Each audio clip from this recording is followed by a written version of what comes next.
नमस्कार दोस्तों, आज हम आपके सामने ह्यूमन हेल्थ एंड डिजीज जो कि एक क्लास 12th का चैप्टर उसका एक टॉपिक जिसका नाम है कैंसर, उसको हम लेके आए हैं। दरअसल मेरा मानना ये है कि जब बच्चा किताब खोल के किसी चैप्टर को पढ़ता है तो ये बिल्कुल आवश्यक नहीं है कि उसको हर चीज़ ना समझ आए। हो सकता है उसको बहुत सारी चीज़ समझ में आ रही हों, बट कुछ चुनिंदा टॉपिक हों जो उसको ना समझ में आ रहे हों। तो मुझे ऐसा लगता है उन टॉपिक्स में से, ह्यूमन हेल्थ एंड डिजीज़ के उन टॉपिक में से एक टॉपिक कैंसर भी है जो इम्पॉर्टेंट भी है, इंटरेस्टिंग भी है। तो दरअसल मैं इस टॉपिक को लेकर के 3-4 वीडियोज़ अपलोड करूँगा जो बहुत छोटे छोटे होंगे, 7-8 या 10 मिनट के।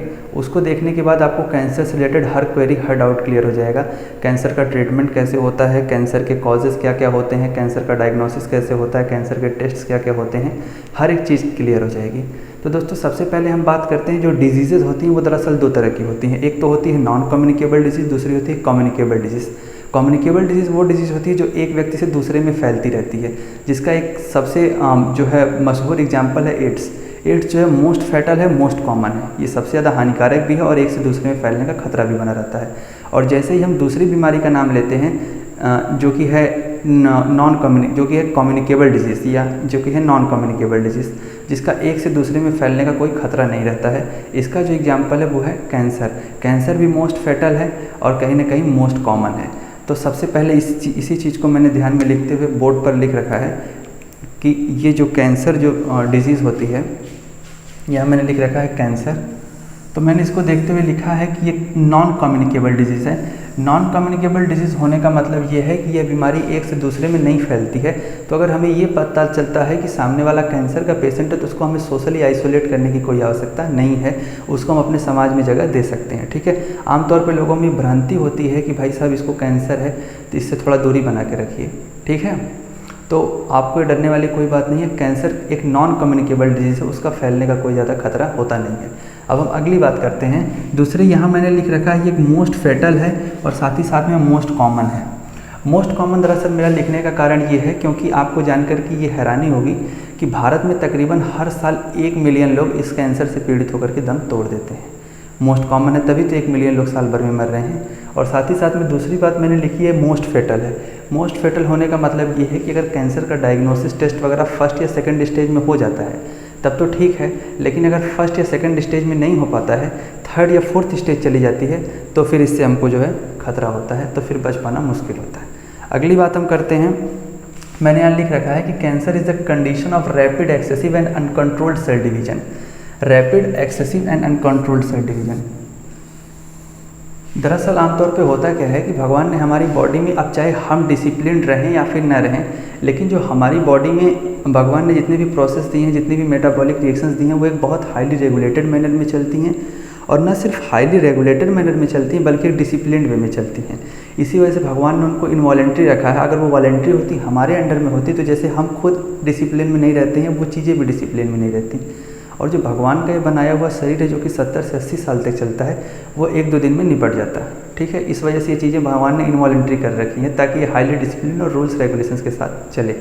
ठीक है, तो होता क्या है, आमतौर पे मान लीजिए कोई सेल है तो वो ग्रो करती है, डिवाइड करती है एक रेगुलेशन में, एक डिसिप्लिन में, पर जब ये डिसिप्लिन टूटता है, जब इनका ग्रोथ और डिवीजन एक एबनॉर्मल तरीके से होता है, एक्सेसिव होने लगता है, एक रेट बढ़ जाता है, तो ये क्रिएट करती हैं मास ऑफ सेल्स जिसको हम ट्यूमर या फिर कैंसर कहते हैं। और इसी के साथ हम थोड़ा सा इसको समझते हैं। ग्रोथ और डिवीजन तो सेल में होता है, पर यही जब ग्रोथ और डिवीजन एक कंट्रोल से बाहर निकल जाए, बहुत एक्सेसिव होने लगे और मास ऑफ सेल्स क्रिएट हो जाए, तो वही ट्यूमर है, वही कैंसर है। अब उसको पढ़ने से पहले हम थोड़ा सा देखते हैं कि वास्तव में जो है बॉडी में हमारे जो है वो नॉर्मल रेगुलेशन क्या होता है सेल की ग्रोथ का और डिवीजन का। हम थोड़ा इसको समझते हैं, सेल ग्रोथ और सेल डिवीजन का जो नॉर्मल तरीका होता है वो क्या होता है। ठीक है, तो दरअसल मैं आपको आज एक बहुत इंटरेस्टिंग बात बताने वाला हूँ। आपको जानकर के थोड़ी हैरानी होगी कि जो ह्यूमन बॉडी होती है उसमें जो कैंसर कॉजिंग जीन जिसको हम ऑन्कोजीन बोलते हैं, ये हर व्यक्ति के अंदर होता है। बस फ़र्क यही होता है कि जो एक नॉर्मल व्यक्ति होता है उसके अंदर ये लेस एक्टिव होता है और जो एक कैंसर का पेशेंट होता है उसके अंदर ये हाईली एक्टिव होता है। और इसको लेस एक्टिव से हाईली एक्टिव करने का काम जो करते हैं वो होते हैं कार्सिनोजन, यानी कैंसर कॉजिंग सब्सटेंस। ये कोई रेडिएशन हो सकती है, आयनाइजिंग नॉन आयनाइजिंग दोनों रेडिएशंस हो सकती हैं, या फिर ये कोई केमिकल हो सकता है, यानी एन नाइट्रोसोडाइमिथाइलिन। ठीक है, केमिकल हो सकता है। तो अब हम सबसे पहले हम इसके बाद थोड़ा सा देखते हैं कि दरअसल जो नॉर्मल रेगुलेशन सेल ग्रोथ का डिवीजन में क्या होता है, मतलब सेल हमारी बॉडी में कैसे नॉर्मली डिवाइड करती हैं, फिर उसके बाद ऐसा क्या चेंज आ जाता है कि उनसे कैंसर या ट्यूमर जैसी बीमारियां क्रिएट हो जाती हैं। तो इससे रिलेटेड सबसे पहले हम बात करते हैं। दरअसल जो नॉर्मल सेल मैंने यहाँ बना रखी है, ये सेल है, इस सेल में एक न्यूक्लियस है, ये एक न्यूक्लियस है, शॉर्ट में लिख देता हूँ। अब दरअसल जो न्यूक्लियस होता है इसमें क्रोमोसोम होता है, क्रोमोसोम पर डीएनए होते हैं, डीएनए के ऊपर लिनियरली अरेंज जीन होते हैं। तो मैंने जैसा कि कहा हर व्यक्ति में कैंसर कॉजिंग जीन होता है, वो कैंसर कॉज करने वाला जीन है ऑन्कोजीन। ऑन्कोजीन ये सेल्स में होता है, जिसको हमने लिखा है कि सेलुलर ऑन्कोजीन, ठीक है, और इसको शॉर्ट फॉर्म में लिखा है सी-ऑन्क। सी-ऑन्क का मतलब सेलुलर ऑन्कोजीन, ठीक है। दूसरी बात यहाँ मैंने प्रोटो भी लिख रखा है।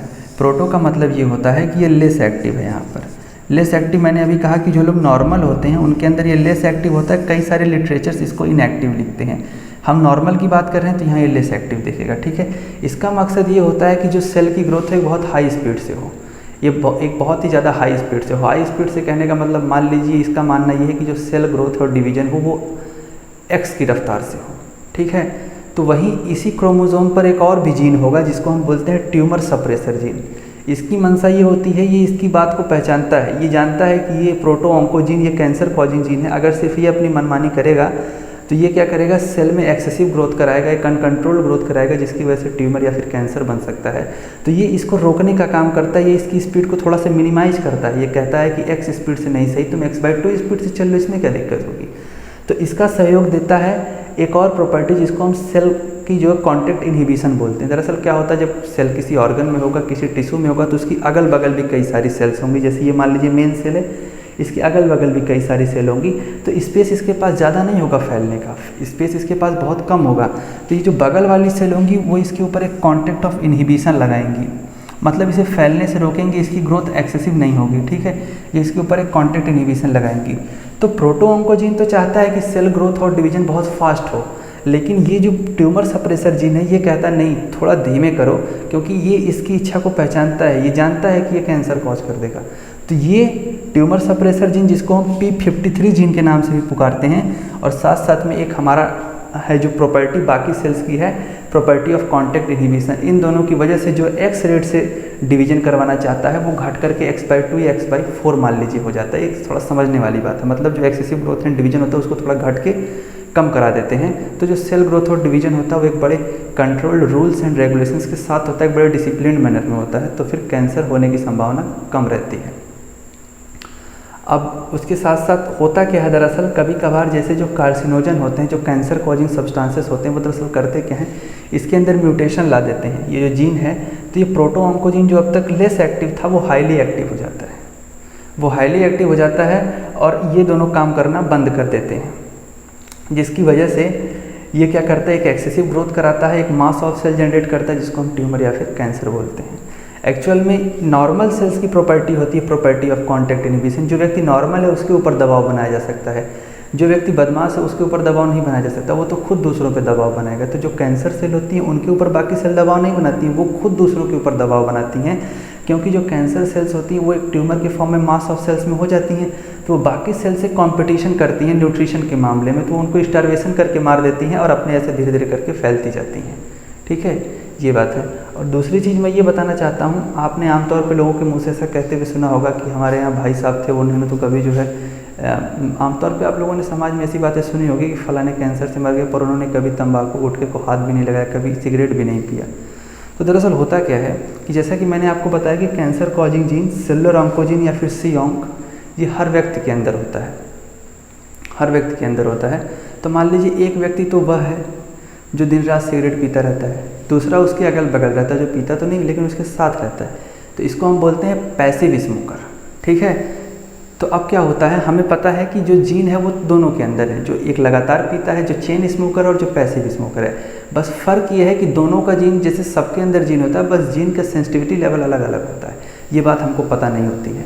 तो हो सकता है जो व्यक्ति एक पैसिव स्मोकर हो, जो उस व्यक्ति के अगल बगल रहता है, उसको ये ना पता हो कि मेरा जीन थोड़ा लेस मेरा जीन हाईली सेंसिटिव है, जो स्मोकिंग है या फिर जो कार्सिनोजन है उसके लिए हाईली सेंसिटिव है। तो जब ये व्यक्ति सिगरेट पिएगा तो सिगरेट में से धुआं निकलेगा, धुएं में टार होता है, टार को हम बोलते हैं एन नाइट्रोसाइड डाइमिथाइलिन।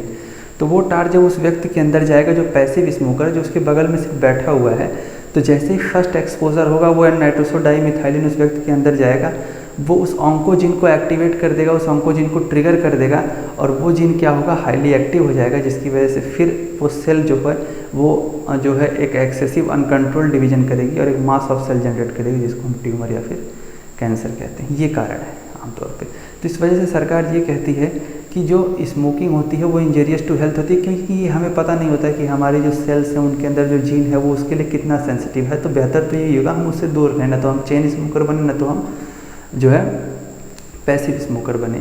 अब हम तो पढ़े लिखे लोग हैं, हमें पता है चीज़ें, लेकिन मान लीजिए जो लोग अनपढ़ हैं, जिनको नहीं पता है, जो मजदूर वर्ग के लोग होते हैं, जो दिन रात गुटखा खैनी वगैरह खाते रहते हैं, तो सरकार ने ये कहा भाई ये पढ़े लिखे नहीं हैं, तो इनके लिए क्या किया जाए। सरकार ने किया कि जो पैकेट्स वगैरह होती हैं उनके ऊपर उसने क्या किया, बड़े बड़े फ़ोटोज़ लगाए, क्योंकि वो पढ़ नहीं सकते, लेकिन कम से कम देख करके समझ जाएँ कि भैया ये नुकसान करने वाली चीज़ से हमको दूर रहना चाहिए। ठीक है, तो ये कारण होता है। अगर आज के बाद आपसे कभी कोई ये पूछे कि भैया हमने तीनों ने तो कभी जो है गुटखा या स्मोकिंग की ही नहीं, तो फिर इन्हें कैसे कैंसर हो गया, तो आज के बाद आपके पास इस बात का जवाब होगा। और दूसरी चीज़ मैंने लिखी है, कैंसर से रिलेटेड 2 वर्ड्स लिख रखे हैं। पहला है ऑन्को, दूसरा है कार्सिनोज। दरअसल जो कैंसर की स्टडी होती है उसको हम ऑन्कोलॉजी बोलते हैं, और जो कैंसर विभाग से रिलेटेड डॉक्टर्स या साइंटिस्ट होते हैं उनको हम ऑन्कोलॉजिस्ट बोलते हैं। साथ ही साथ में नीचे लिखा गया है मैंने कार्सिनो। कार्सिनो का मतलब होता है कैंसर कॉजिंग सब्सटेंसेस, जो कैंसर करती है। आयनाइजिंग, नॉन आयनाइजिंग रेडिएशंस हो सकती हैं, कोई एन नाइट्रोसोडाइमिथाइलिन जैसा केमिकल भी हो सकता है। ठीक है, अब अगले लेक्चर में हम देखेंगे कि ये जो नॉर्मल सेल ग्रोथ और डिवीजन था, इसमें ऐसे क्या क्या चेंजेस आए कि ये जो नॉर्मल सेल्स अब तक बना रहा था ये कैंसर सेल बनाने लग गया। हालांकि मैंने हल्का सा आपको एंड दे दिया है कि जिन हाईली एक्टिवेट हो जाएगा और ये दोनों अपना काम करना बंद कर देंगे, पर हम फिर भी थोड़ा सा अगले लेक्चर में इसको समझेंगे। फिर उसके बाद उसके डायग्नोसिस, ट्रीटमेंट और कितने प्रकार के ट्यूमर्स होते हैं, इन सारी चीज़ों की थोड़ा सा आइडिया लेंगे। ठीक है, तो आज के लिए इतना ही। जय हिंद, जय भारत।